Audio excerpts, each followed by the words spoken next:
Mi dispiace tantissimo, guardi, anche perché mia moglie ha sempre lavorato nel sociale, è stata 10 anni operatrice di un ente importante qui pordenonese, un'eccellenza nazionale per quanto riguarda l'autismo.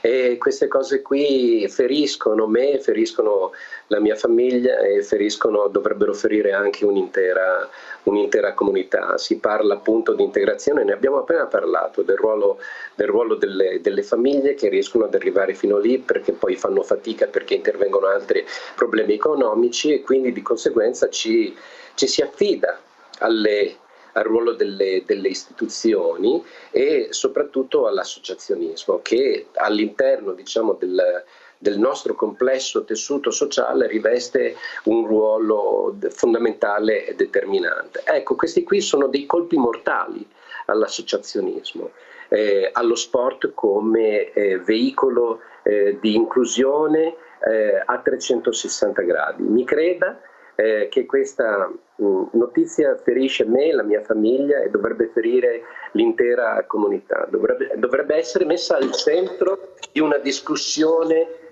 molto più ampia. Sono veramente ferito e indignato. Ma guardi, concordo assolutamente con Capocella. È una cosa che indigna, mi dispiace per la mia città, mi dispiace ulteriormente per la mia città. La disabilità e l'inclusione non possono essere bandierine da portare solo quando si vanno a chiedere voti, bisogna intervenire ed evitare situazioni di questo tipo. Per me è assolutamente censurabile, non ho molto da aggiungere.